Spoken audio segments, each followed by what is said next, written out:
KBS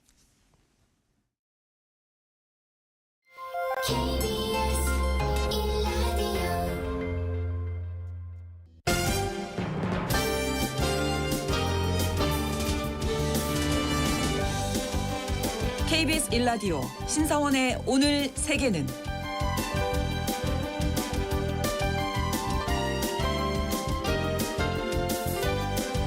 안녕하십니까. 아나운서 신성원입니다. 중동 정세에 따라 국제유가가 널뛰고 있습니다. 지난주 이스라엘이 이란의 석유시설이나 핵시설을 공격할 것이라는 우려에 국제유가가 급등했다가 헤즈볼라가 휴전협상에 나설 수 있다는 관측이 제기되는 등 상황이 변화할 조짐을 보이자 다시 하락했는데요. 희망적인 것은 이 과거 오일 쇼크 때와는 달리 유가 상승폭은 제한적이고 충격도 예전보다는 크지 않을 것이라는 분석도 있습니다. 중동 위기 속에도 이 유가 변동 충격이 줄어든 배경은 무엇인지 잠시 후 글로벌 경제에서 짚어봅니다.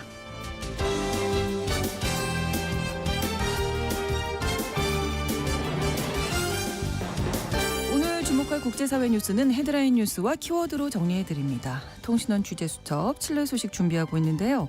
가브리엘 보리치 칠레 대통령이 학자금 대출로 생긴 빚을 탕감해주는 법안을 내놨다고 합니다. 하지만 학생들과 야당의 반응이 그닥 좋지 않다고 하는데요. 그 이유가 뭔지 잠시 후 통신원 연결해서 전해드립니다. 10월 10일 목요일 KBS 1라디오 신성원의 오늘 세계는 시작합니다.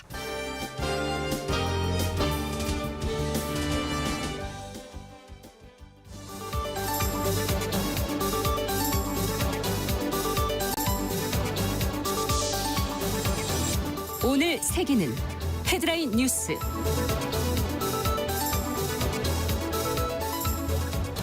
조 바이든 대통령과 베냐민 네타냐후 이스라엘 총리가 전화통화를 갖고 중동 사태를 논의했습니다. 현지 시각으로 9일 전화통화를 가진 바이든 대통령과 네타냐후 총리가 이란에 대한 이스라엘의 보복 공격에 대해서 논의했다고 백악관이 밝혔습니다. 바이든 대통령과 네타냐후 총리 간의 직접 대화는 8월 중순 이후 처음으로 통화는 약 30분간 진행됐고 카말라 해리스 부통령도 참여했습니다. 다만 이란 대응과 관련해서 구체적으로 어떤 논의가 오가는지 대해서는 밝혀지지 않았는데요. 네타냐후 총리가 이란 공격 계획을 공유했을 가능성이 큰 것으로 알려졌습니다.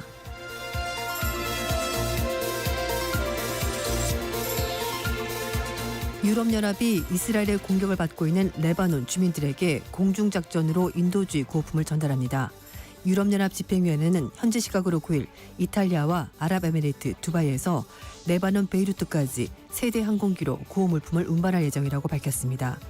첫 번째 구호품은 오는 11일 베이루트에 도착하며 의약품과 위생용품, 담요, 비상대피소 키트 등이 포함됐습니다.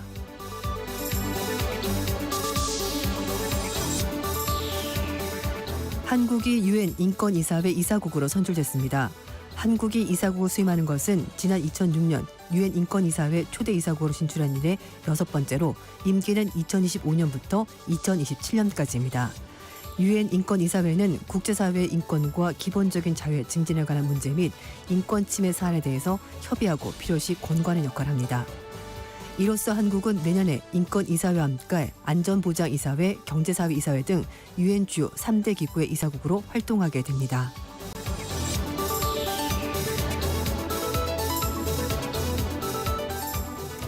초대형 허리케인 밀턴의 상륙을 앞두고 플로리다주 주민들에게 강제 대피령이 내려졌고 공항은 폐쇄됐습니다.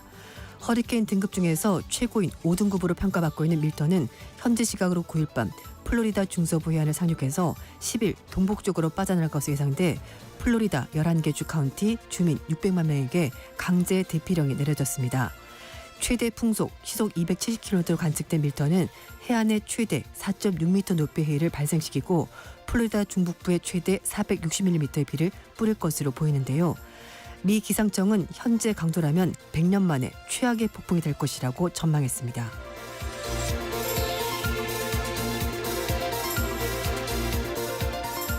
인도 국민기업인 타타그룹의 라탄 타타 회장이 9일 세상을 떠났습니다. 1937년 뭄바이에서 타타그룹 창업주의 증손자 태어난 라탄 회장은 1991년 타타그룹의 지주회사인 타타 선즈 회장에 취임했습니다. 2007년 유럽의 철강업체, 2008년 영국의 고급차 브랜드 제규어와 랜드로버 등 대형 인수를 잇따라 성공시키면서 타타 그룹을 세계적인 기업으로 성장시켰습니다. 2004년에는 대우 상용차를 인수해서 타타 대우 상용차로 상호를 바꾸기도 했습니다. 나렌드라 모디 인도 총리는 선견 지명 있는 경영자로 인도에서 가장 오래되고 명성이 높은 기업에서 리더십을 발휘했다며 그의 죽음을 애도했습니다.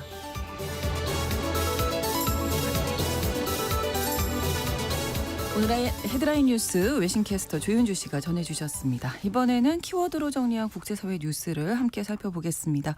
첫 번째 키워드는요. 대화를 위한 대화가 되지 않기를. 네. 아마 국제사회가 이런 염원을 가지고 있지 않을까 싶어서 뽑아본 키워드인데요. 그렇습니다. 바이든 대통령과 네타냐후 총리가 9일날 전화통화 가졌습니다.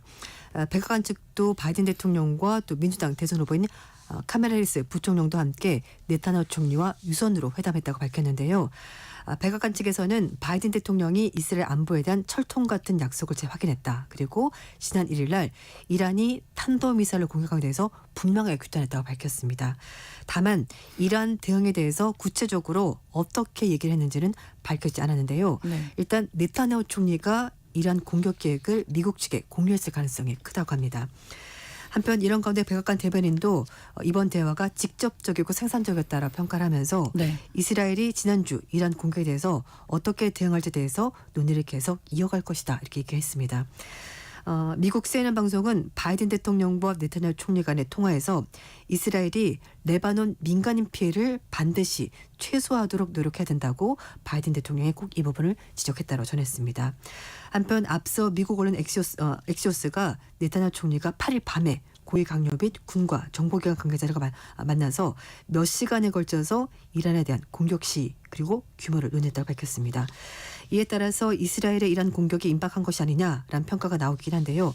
어쨌든 바이든 대통령과 대화를 나눴기 때문에 직접적인 공격보다는 대화를 통해서 어떻게 해서든지 이 문제를 해결하는 데 좀 더 초점을 맞출 것으로 국제사회가 기대를 하고 있습니다. 네.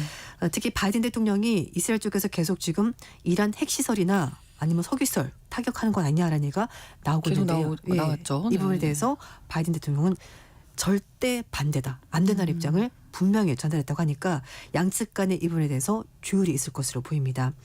한편 이스라엘 측은 팔레스타인 무장 정파 하마스와 가자지구 전쟁을 넘어서서 이제는 레바논 헤즈볼라까지 전선을 확대를 하고 있는데요. 이란과도 본격적으로 만약에 무력 충돌이 벌어진다면은 중동 위기는 걷잡을 수 없이 커질 수밖에 없습니다. 생각하고 싶지 않아요. 네, 거기까지는. 맞습니다. 네. 지금 이런 가운데 그나마 다행인 것이 미국과 아랍 국가들이 중동 지역의 긴장을 완화하고 모든 전선에서 휴전을 끌어내기 위해서 이란과 비밀 회담을 진행 중이라고 하는데요. 사실 이게 비밀 회담을 진행 중이라고 공개가 됐기 때문에 이게 비밀 회담의 의미가 있는지는 모르겠습니다만 네. 어쨌든 물밑으로 뭔가 대화가 오가는 것 같습니다. 백악관도 이날 통화에서 이스라엘과 헤즈볼라 간의 전황 그리고 가자지구 휴전 협상에 대해서 여러 가지 얘기를 나눴다라고 전했습니다. 네. 자, 다음 키워드 속전속결이네요. 네, 그렇습니다. 이번 달 1일 이시바 시게루 일본 총리가 취임했고요. 그런데 9일 날 강령회를 열고 중요한 해산을 결정했습니다. 네. 27일 날 조기 총선 치르기로 결정이 된 건데 일본의 중요한 해산은 전임 기시다 후미오 내각 시절인 2021년 10월 14일 이후 3년 만이고요. 이시바 총리가 취임한 지 8일 만에 이뤄진 겁니다.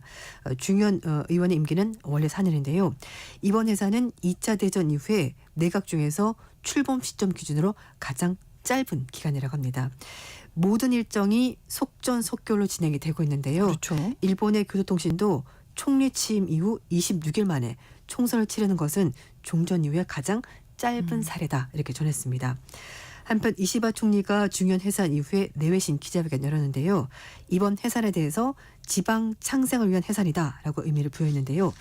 이시바 총리가 말하는 지방 창생은 지자체, 기업, 주민 등이 특색 있는 시책을 추진해서 지역의 인구 감소를 막고 지속 가능한 사회를 만드는 것을 뜻하는 거라고 합니다. 네. 뭐 이렇게 속전속결로 일정을 처리하고 있는 이유가 뭐 당연히 있겠지만 네. 위험도 좀 있지 않을까 싶은데요. 네, 맞습니다.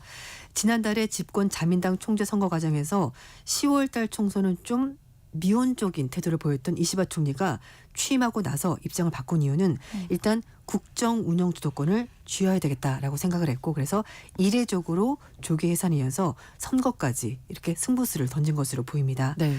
이 조기 총선에서 자민당이 만약에 압승을 거둔다면 이시바 총리가 원하는 대로 정권 기반이 확고해질 수 있습니다. 반대로 제대로 성과를 내지 못한다면은 이시바 총리가 당내에서 비주류이기 때문에 정권 초반부터 기반이 흔들릴 가능성이 크다고 일본 정치권들은 분석을 하고 있습니다. 네. 한편 이번 선거 쟁점은 자민당의 비자금 스캔들과 이제 고물가에 대한 경제 정책 이게 될 것으로 보이는데요. 이시바 총리가 자민당 파벌들의 이 오랜 정치자금 모금 활동을 통해서 비자금을 만든 것에 대해서 문제가 있었다는 거 밝혀졌고 그리고 여론도 굉장히 좋지 않습니다. 그래서 비자금 스캔들 연루된 의원 중에서 12명을 선거 공천에서 배제하겠다고 이시바 총리가 발표를 했고요. 네. 뿐만 아니라 비자금 연루 의원과 당 핵심 간부 등 40명은 비례대표의 중복으로 입후보하지 못하도록 하겠다고 밝혔습니다. 철저하게 배제를 시키겠다라는 그렇죠. 건데요. 네. 이시바 총리는 당을 쇄신한다는 이미지를 보여주기 위해서 비자금에 연루된 의원들에게 불이익을 준다고 하는데 하지만 또 하필이면 대상 의원들이 당내 최대 파벌인 옛 아베파 소속이기 때문에 이 파벌들을 중심으로 해서 왜 우리만 공격하냐라는 불만의 목소리가 나오고 있다라는 겁니다. 그렇겠네요. 네. 그리고 이제 경제 문제에 대해서는 고물가 극복, 경제 성장 그리고 국민 안심, 안전 확보를 골자라는 대책을 이미 4일날 발표했는데요. 이제는 임금과 설비 투자를 줄이는 그런 경제에서 일본이 벗어날 필요가 있다라면서 좀 더 일본 경제를 살려보겠다는 부분에 초점을 맞출 것으로 보입니다. 네. 한편 이번 달 초에 실시된 주요 언론의 여론조사에서 이시바 내각 지지율이 40에서 50%대 지지를 기록하고 있는데요.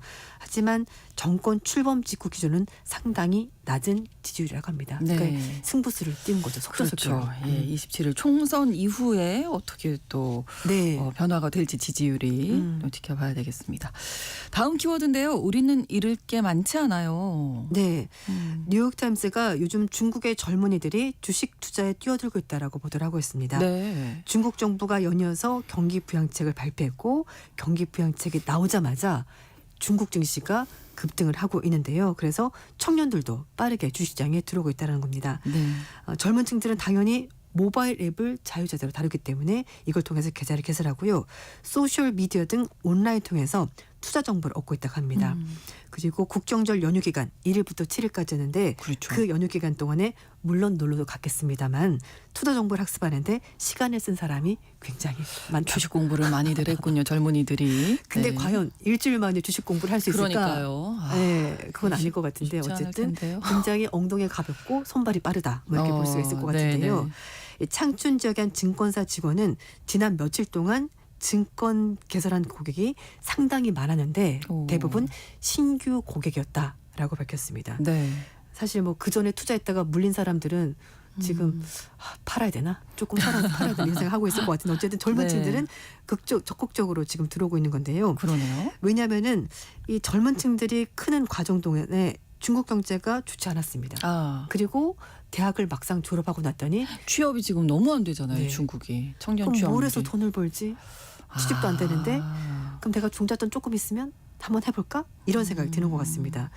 그래서 중국 청년들도 물론 갑자기 오르면 빠진다는 거 알고 있겠죠. 그렇지만 그렇죠. 그래도 지금 상승장 어쩌면 계속 갈 수도 있는데 나만 빠지면 나만 소외되나? 포모라고 하잖아요. 그래서 네, 네. 그것 때문에 시장에 더 뛰어드는 것 같다고 분석을 하고 있는데요. 지난 9월 달부터 주식에 관심을 두기 시작한 남부 광둥성의 한 학생은 이렇게 얘기를 했습니다. 우리는 있어봤자 몇천 위안밖에 없다. 이래도 그만이라는 거죠. 그렇기 때문에 다 배우고 다 공부해서 시장에 들어가기에는 너무 늦다는 거죠. 그러니까 지금 당장 몇 푼 잃더라도 시장에 들어가서 해보겠다라는 겁니다. 상황이 너무 좋지 않음에도 불구하고 잃을 네. 게 없으니 우리는 주식을 하겠다. 네네. 그래도 좀 위험할 것 같다는 생각이 너무 드는데요. 네, 맞습니다. 근데 또 하나 요인이 있는데요. 중국의 부동산 시장 붕괴도 청년들의 증시 투자에 어떤 배경이 됐다는 분석이 나오고 있습니다. 사실 전통적인 투자 수단이라고 하면은 부동산 얘기를 많이 하는데요. 그렇죠. 문제는 부동산 시장도 최근에 좋지가 않았었고 그리고 부동산 시장이 이렇게 흔들리면서 별다른 투자처가 없다고 느낀 중국 청년들이 그러면 주식이라도 해야 되겠다라면서 유일한 대안이라 보고 있고 또 말씀 것처럼 종잣돈이 적다 보니까 부동산 투자보다는 진입 장벽이 낮죠. 그래서 그렇죠. 증시로 들어가는 건데 하지만 말씀하신 것처럼 우려의 목소리도 많습니다. 충분한 공부 없이 뭐든지 마찬가지긴 합니다만 일단 증시가 상승장이니까 한번 들어가 보자, 투자해 보자는 것은 굉장히 위험할 수 있다라는 겁니다. 저처럼 안전 성향은 이건 있을 수 없는 일이라서 계속 너무 걱정되는 거예요. 네. 지금. 근데 네. 사실 최근 상승세를 보이던 중국 증시가 어제 급락했습니다. 네, 상하이 종합지수가 전날보다 6.6% 급락했고요. 선전 종합지수 그리고 CSI 300지수도 각각 8% 넘게 7% 폭락했습니다. 엄마가 들어가지 말라 그랬지. 이런 엄마의 마음이 자꾸 생겨서 좀 걱정이 그러니까요. 되는데 지금 그만큼 전체적인 뭐 네. 시장 분위기가 젊은이들에게 특히 중국 젊은이들에게 너무 안 좋았던 거죠. 네, 변동성도 크고 네. 그러니까 투자자는 늘 고민인 거죠. 엉덩이 가볍게 빨리빨리 움직이는 게 맞는지 아니면 지켜보고 그래도 그럼에도 기다려야 되는 건지 네, 늘 헷갈리는 그 부분이죠. 미래는 알 수 없으니까요. 네. 처음에 쉽지 않습니다. 그 가상자산 투자했을 때 사람들이 맞아요. 변동성이 너무 커 안 돼 그랬었잖아요. 그래도 일찍 들어간 사람들은 또 수익을 받죠. 너무 어렵습니다. 투자는. 네, 각자가 맞습니다. 결정할 일인 것 네네. 같습니다. 다음 키워드 독점과 혁신의 차이점은? 네. 네. 혁신의 아이콘이었던 미국의 IT 기업이 이제는 시장 지배력을 남용했던 이유 때문에 분할의 대상이 되고 있습니다.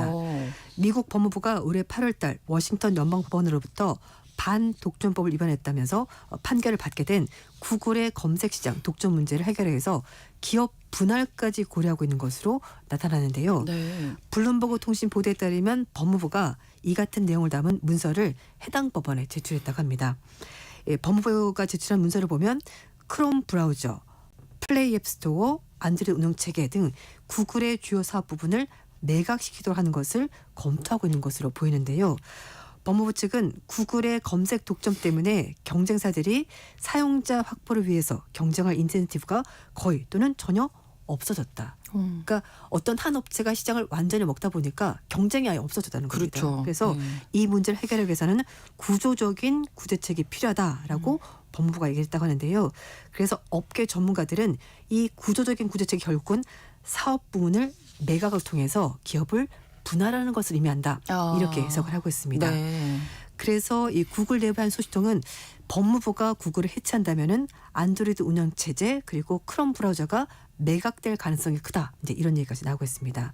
다만 이번 제안은 초기 검토안이기 때문에 추후에 변경될 가능성이 있다고 합니다. 구글은 당연히 반발했습니다. 그렇겠죠. 구글 법무부는 구글 측에서는 이제 이런 움직임에 대해서 급진적이고 사건의 구체적인 법률 문제를 훨씬 뛰어넘다면서 법무부의 결정에 반대했고요. 그리고 AI 사업의 규제 가능성에 대해서 미국의 혁신과 소비자들에게 부정적인 결과를 초래할 수 있다. 결국 혁신을 막게 될 거라면서 반대 입장을 밝혔습니다. 네. 블룸버그 통신에서는요. 구글이 향후 수년간 법정 소송을 벌일 것이기 때문에 현 시점에서 구글이 쪼개질 가능성은 낮다라고 봤습니다만 네. 어쨌든 20여 년 전 역시 반독점법 소송으로 분할 위기에 몰렸던 마이크로소프트 역시 항소심 판결을 통해서 분할이 변한 적이 있기 때문에 어쨌든 구글 측과 미국 정부가 뭔가 다시 한 번 더 조율을 할 것으로 보입니다. 하지만 법무부 입장은 좀 강경한 것 강경하군요. 같다. 네, 그렇습니다. 네. 자, 다음 키워드인데요. 대세는 역시 AI. 네. 저희가 키워드 전해드리면서 AI 한 번쯤은 꼭 전해드리는 네. 것 같아요. 맞습니다. 어쩌면 올해 내내 했던 키워드 중에 가장 많은 키워드가 AI가 아닐까 싶은데요. 네. 올해 노벨상을 관통한 키워드 역시 AI, 인공지능이었습니다. 그렇군요. 인공지능 AI가 노벨상을 휩쓸고 있는데요. 노벨 물리학상에서 화학상 주인공도 AI 관련 과학자였습니다. 기초과학에서도 AI 공로를 높이 평가하고 있다는 그런 의미가 되는 건데 앞에 말씀드렸던 글로벌 빅테크 기업인 구글과 관련된 인물 3명이 노벨상을 수상한 점도 이변으로 꼽히고 있습니다. 그렇군요. 그러니까 무시할 수 없는 대세긴 하지만 그걸 누군가는 통제를 해야 되는 그 시점에 와 있는 것으로 보이는데요. 네.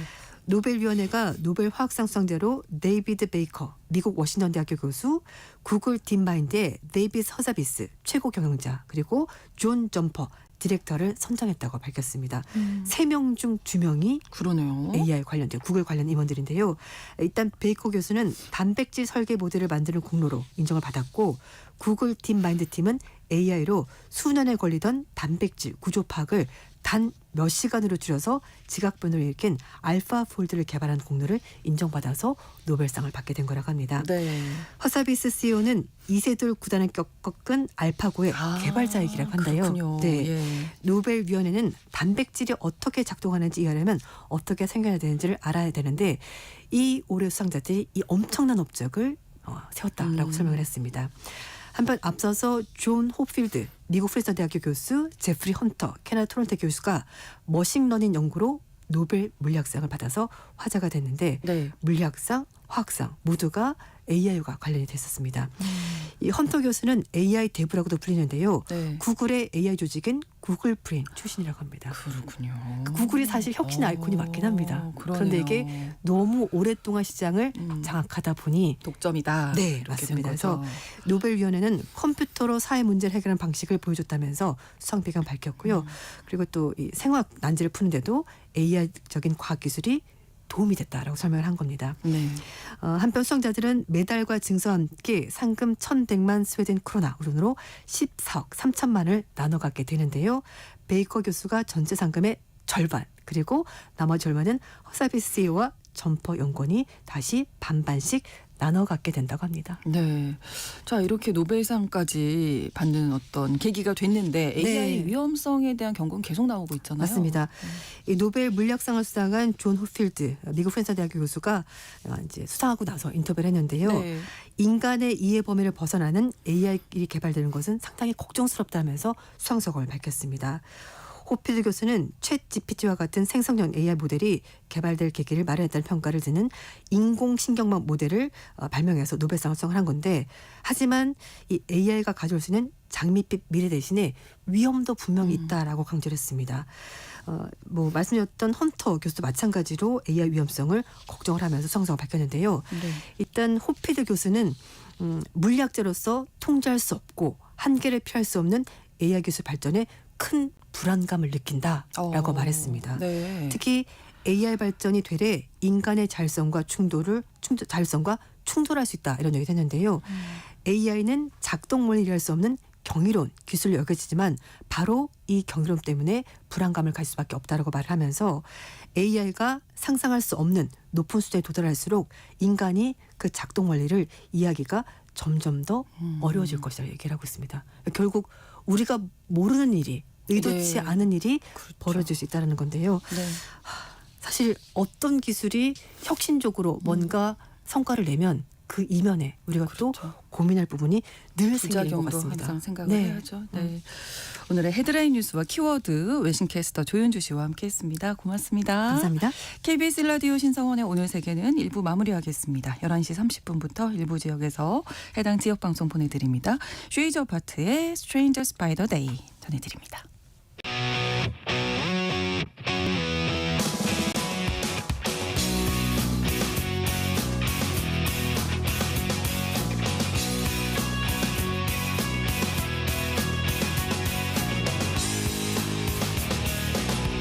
Snow is falling from the sky in the middle of July. Sun was shining in my eyes again last night. Alarm goes off without a sound. The silence is so loud. Something isn't right. Footsteps echo down the hall. No one's there at all. Dial your number, but your voices. Everything is inside out. I don't know what it's about. It keeps getting stranger by the day. Yeah. Stranger by the day. Yeah. It keeps getting stranger by the day. Stranger by the day. Yeah.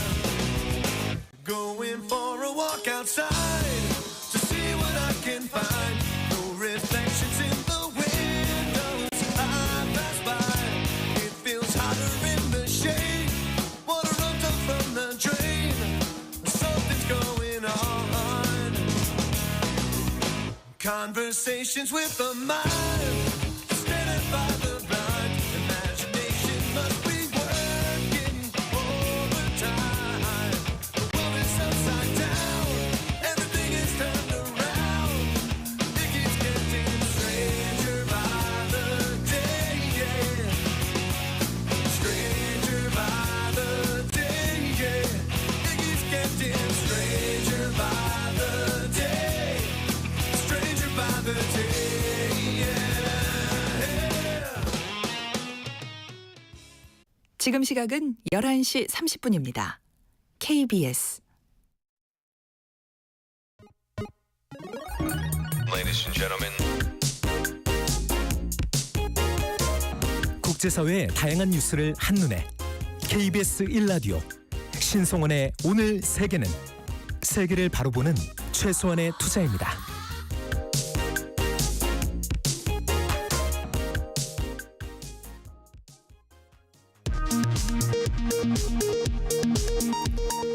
이 시각 라디오 정보센터 뉴스입니다. 윤석열 대통령과 국민의힘 한동훈 대표가 오늘 16일 재보궐선거가 끝난 후 독대를 진행하고 전국 현안을 논의할 것으로 전해졌습니다.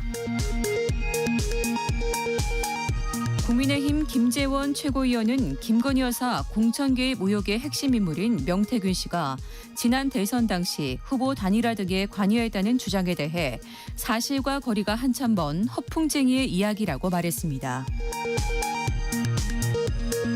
명태균 씨가 오세훈 서울시장과의 친분을 주장한 데 대해 서울시는 국민의힘 김영선 전 의원이 명 씨를 오 시장에게 소개했고 관계 유지를 조언했지만 관계를 이어가지 않았다고 밝혔습니다. 조국혁신당 조국 대표는 명태균 씨가 윤석열 대통령을 자신이 만들어냈다고 하고 입을 열면 대통령 탄핵된다고 하는 지경인데 대통령실은 별로 친분은 없다는 변명만 하고 있다고 비판했습니다. 더불어민주당 박찬대 원내대표는 지금 개혁의 최대 장애물은 거부권을 남발하는 윤석열 대통령의 오만과 독선이고 온갖 범죄 의혹을 해명하지 않고 대통령 위에 대통령 행세하는 김건희 여사라고 비판했습니다. 국토교통부는 올 상반기 미신고 이륜차와 불법 튜닝 등 불법 자동차 17만여 건을 적발해 번호판 영치와 과태료 부과 등의 처분을 내렸습니다. 국토부는 이번 달 14일부터 한 달간 불법 자동차 집중 단속을 실시합니다. 유엔 아동기금 조사에 따르면 전 세계 여성 8명 중 1명에 해당하는 3억 7천만 명 이상이 18세 이전에 성폭력 사건을 겪은 것으로 추산됐습니다. 지금까지 라디오 정보센터 뉴스 정한나였습니다.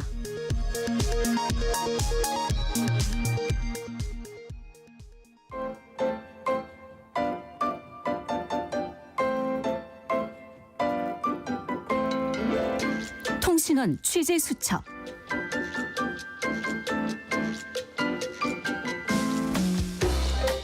통신원 취재 수첩 오늘은 칠레 산티아고 김정화 통신원 만나보겠습니다. 안녕하세요. 네, 안녕하세요. 칠레 산티아고에서 인사드립니다. 네, 칠레 대통령이 대학생들의 학자금 부채를 탕감해주는 법안을 발표해서 지금 한창 이슈라고요? 네, 그렇습니다.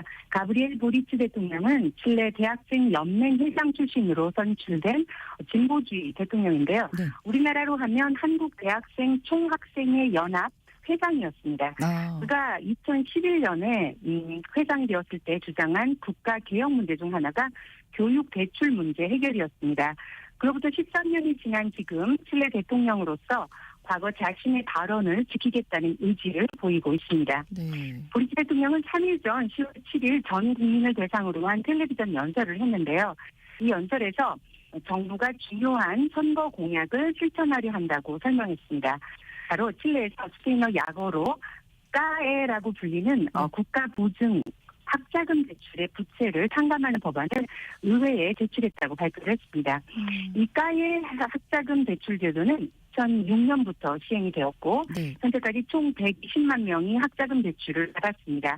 학자금 대출 제도는 칠레 고등교육 등록률을 크게 증가시켰지만 동시에 높은 부채 문제를 초래하기도 했습니다. 네, 그러면 이 법안이 통과되면 이 빚을 학자금 때문에 생긴 빚을 한 번에 다 탕감받을 수 있는 건가요? 어떻게 되나요? 그렇게 간단한 문제가 아닙니다. 네. 가브리엘 보리스 대통령이 제안한 계획은 두 가지 주요 영역으로 나뉘는데요. 네. 첫 번째는 현재 학자금 대출 시스템을 종료하고 FES, 트래스라고 불리는 새로운 학자금 대출 시스템을 만드는 것이고 네. 두 번째는 학자금 부채를 재조정해서 부분적으로 탕감하는 계획이 있습니다. 그러니까 채무자가 졸업을 했는지 학업을 중단했는지 여부, 또 상환이 정상적으로 진행 중인지 여부와 대출 총 기간 중 이미 납부한 할부 횟수를 고려해서 탕감 단계가 진행이 됩니다. 네. 최종적으로 채무자가 자신의 월급의 1%에서 8% 사이의 금액을 상환하게 되며 만일 월급이 50만 페소 하나로 75만 원 이하라면 빚을 갚는 의무에서 면제되는 것입니다. 학자금 대출을 이미 상환한 사람들을 보상하기 위한 조치로 종합소득세에 대한 세금 혜택이 제공이 되면서 이 혜택은 20년간 유지될 예정입니다. 네. 한편 칠레 정부의 계획에는 은행을 배제하는 새로운 금융 메커니즘이 도입이 포함되어 있는데요. 네. 이 새로운 정책은 고등교육 공공자금 FES라는 이름으로 불리는데요. 이 FES에 접근하는 학생들은 학업 기간 중에 수업료나 등록금을 즉시 납부할 필요가 없고 졸업 후 노동시장에 진출한 후에만 상환하게 됩니다. 네. 이 상환액은 소득에 따라 결정이 되고 월 소득의 1%에서 8%로 책정되고 최대 20년 동안 나누어서 갚을 수가 있습니다. 학자금 대출 탕감 법안이 나왔는데 반응은 어떻습니까? 보리스 정부에 반대하는 보수와 중도 우파 진영에서는 이번 법안이 이번 달 26일에 있을 지방선거와 내년 대선을 염두에 둔 전략적인 정책이라는 비판을 제기하고 있습니다. 네. 이번 발표가 정부와 야당이 맞붙을 중요한 시점에 나왔기 때문인데요. 또한 증가하는 폭력 범죄로 인한 국가 안보 위기를 해결하는 것이 최우선이지 학자금 대출 탕감이 지금 더 중요한 사안이 아니라고 야당에서는 경고하고 있습니다. 네. 이 조치가 고소득층에게 혜택을 주고 또 그 결과로 고등교육기관의 재정 적자에 영향을 미칠 수 있다는 우려도 제기되고 있습니다. 대부분의 사람들은 이 법안이 하원에서 통과된다고 하더라도 상원에서 최종 승인할 가능성이 희박하다고 여기고 있습니다. 칠레 대학생들은 졸업한 후에 월급이 75만 원 이하인 직장에서 일하겠다는 맹소적인 우스갯소리도 하고 있습니다. 네. 또 학자금 대출을 갚는 기간이 졸업한 시점부터 최고 20년까지이고 중간에 학업을 그만둔 학생은 최고 10년 기간에 걸쳐서 이자를 포함해서 나누어서 갚아야 해서 학생들은 졸업장 종이 한 장을 얻고 나서 20년간 고생한다는 말도 하고 있습니다. 반응이 그렇게 좋지는 않네요. 자, 한 가지 소식을 더 준비해 주셨는데 칠레에서 동물의 면역 거세 백신을 발명해서 화제가 되고 있다고요? 네, 그렇습니다. 국립칠레대학교 레오나르도 사이언스라는 수의학과 교수가 포유류의 생식 호르몬을 차단하는 혁신적인 면역 거세 백신을 발명을 해서 주목을 받고 있습니다. 이 백신의 이름은 에갈리테라고 부르는데요. 현재까지 전 세계 40개국에서 특허를 받았습니다. 에갈리테는 생명공학 분야에서 발전된 기술로 동물에게 면역 반응을 일으켜서 번식 능력을 일시적으로 차단할 수가 있습니다. 수술적인 불임 절차 없이 거세가 가능하고 백신에 맞지 않으면 다시 생식이 가능합니다. 이 백신은 수의학 전문가만이 투여할 수 있는데요. 백신 비용은 하나로 75,000원입니다. 30일 단위로 2번 투여해야 하며 이후에는 매년 한 번만 반복 접종하면 중성화 효과를 이어갈 수 있다고 합니다. 칠레는 반려동물의 중성화를 일시적으로 선택하는 방법이 허용되는 이 백신에 대해서 반기는 분위기이고 칠레가 이 분야에서 세계 최초로 특허를 받은 사실에 대해서도 아주 자부심을 느끼는 모습입니다. 그렇군요. 오늘 소식 잘 들었습니다. 고맙습니다. 네, 안녕히 계십시오. 칠레 산티아고에서 전해드렸습니다. 김정화 통신원이 전해드렸습니다.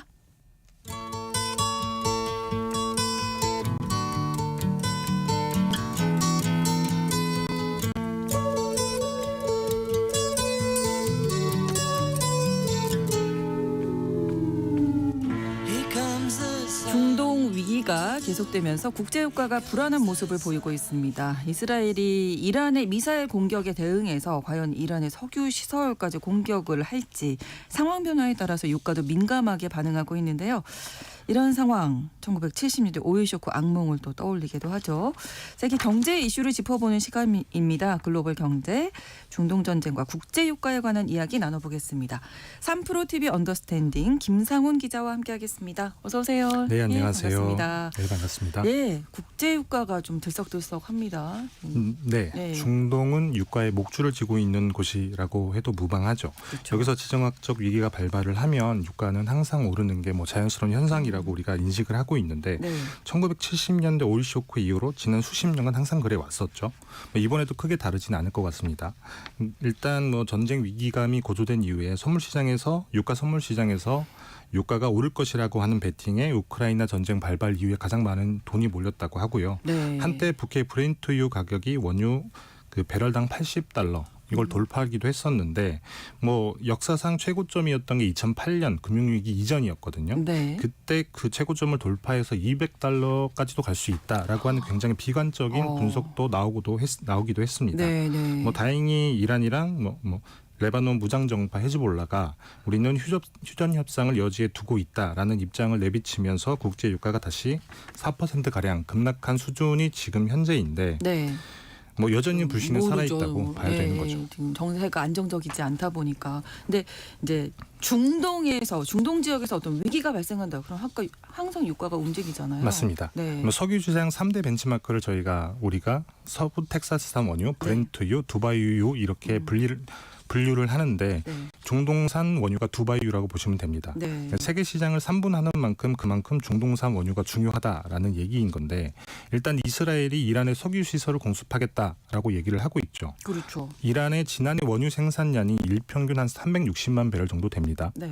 생산량 순위로 봤을 때는 세계에선 7위 정도 하는데 네. 지난해 전 세계 생산량이 1억 배럴 정도니까 대략 3.5% 정도의 비중입니다.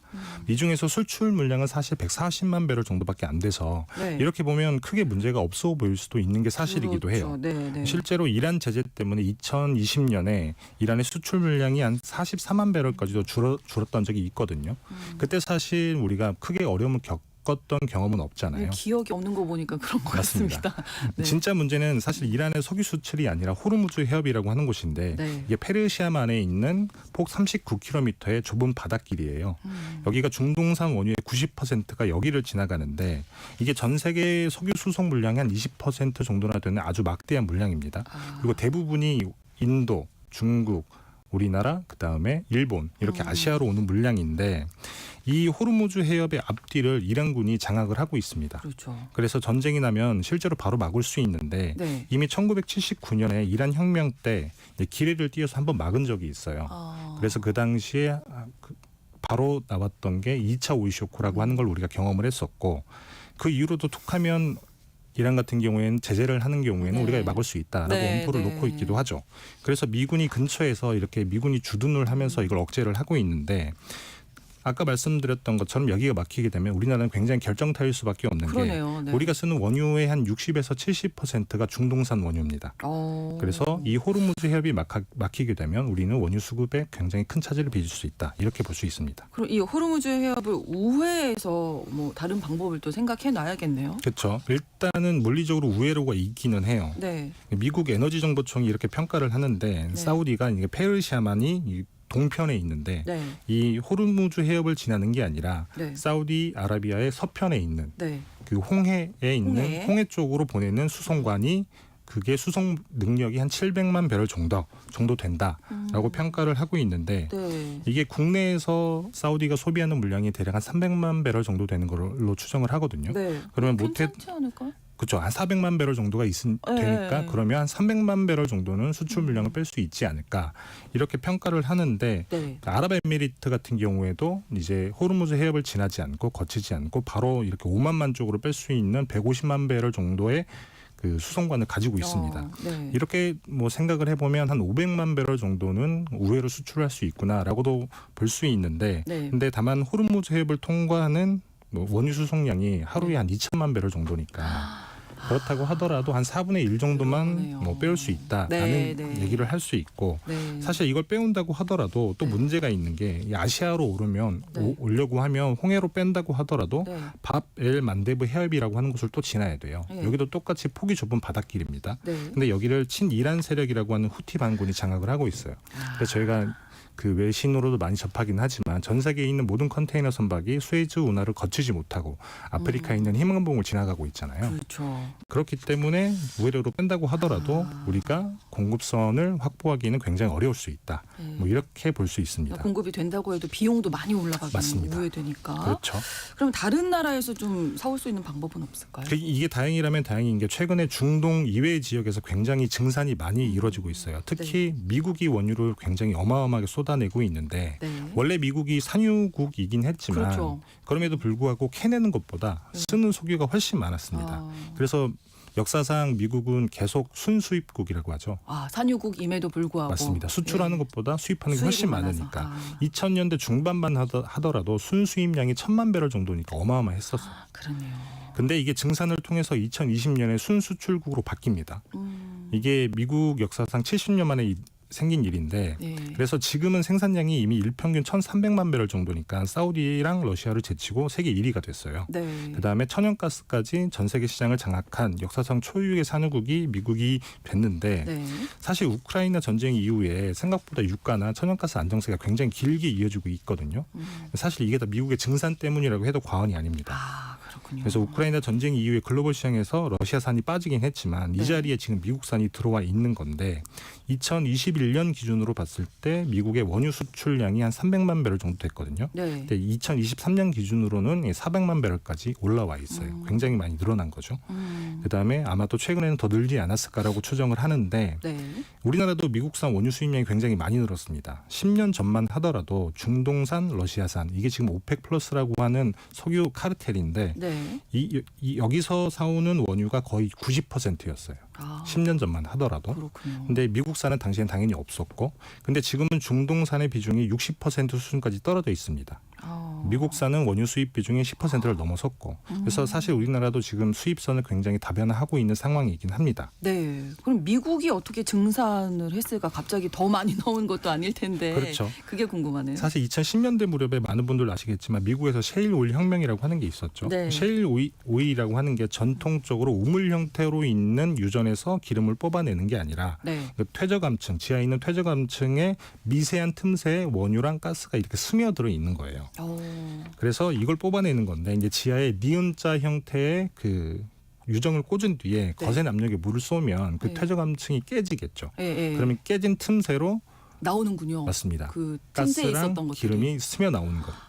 요거를 뽑아내는 게 수압 파쇄법이라고 하는 건데 네, 그래서 네. 이때 이 수압 파쇄법을 통해서 미국이 엄청나게 증산을 한번 했는데 당시에 사우디를 비롯한 오펙 국가들이 굉장히 큰 위기감을 느껴요. 그래서 당시에 어마어마하게 증산을 하는데 증산을 한다는 얘기는 유가가 떨어진다는 얘기고 그렇죠. 유가가 떨어지게 되면 셰일 업체들은 당연히 손실을 많이 보겠죠. 네. 그러하다 보니 그때 당시에 굉장히 많은 셰일 업체들이 도산을 했고 그리고 미국 같은 경우에도 환경 문제 때문에 굉장히 민감해서 그렇죠. 이 허가가 많이 안 났습니다. 그래서 사실 2010년대 중반에는 굉장히 미국의 증산이 주춤을 했는데 네. 최근에 재수압 파쇄법이라고 하는 공법을 개발을 했어요. 이 환경 이슈 때문에 새로 개발하기는 어렵지만 네. 원래 쓰던 유정이 있을 거 아니겠습니까? 그렇죠. 근데 원래 수압 파쇄법으로는 그 유정에 있는 석유의 10%만 뽑아내고 나면 네. 더 이상 뽑아낼 수가 없어서 유정을 닫았어요. 그래서 닫혀있는 유정들이 굉장히 많이 있겠죠. 예. 그래서 이 재수압 파쇄법을 통해서 여기서 기름을 더 뽑아낼 수 있었던 거죠. 닫았던 유정에서. 맞습니다. 그래서 새로 허가를 받지 않기 때문에 환경 이슈도 굉장히 조금 벗어날 수 있고 그러네요. 이것 때문에 최근에 굉장히 많은 증산이 이루어지고 있고 네. 사실 최근에 그 미국의 대선 향방을 가른다는 곳이 펜실베니아잖아요. 그러니까요. 사실 이 동네가 셰일 혁명의 발원지 같은 곳인데 그래서 맞습니다. 그래서 이 재수압 파쇄법이 펜실베니아의 표심을 가르는 가장 중요한 이슈이기도 합니다. 예. 아마 대선 뉴스 전해드릴 때도 저희가 많이 전해드렸는데 오늘 완전히 확실하게 알게 됐습니다. 맞습니다.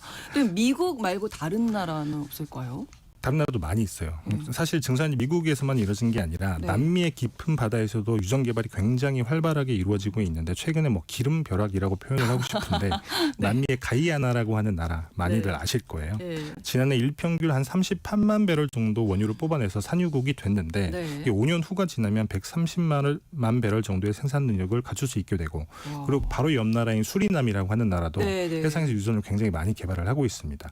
그리고 그 남미 해안 쪽에 가장 많이 접해 있는 브라질 같은 경우에도 네. 사실 심해 유전 개발의 거의 뭐 선두주자라고도 할 수 있는데 이 브라질 같은 경우에는 일평균 한 340만 배럴 정도 지금 석유 생산을 하고 있고 이게 산유국 순위로 보게 되면 8위 정도가 돼요. 네. 지금 굉장히 많은 개발이 진행이 되고 있어서 2030년이 되면 생산량이 뭐 530만 배럴까지 늘어난다. 네. 그러면 산유국 순위도 미국, 사우디, 러시아에 이어서 4위로 올라설 것이다 라고 하는 평가도 있습니다.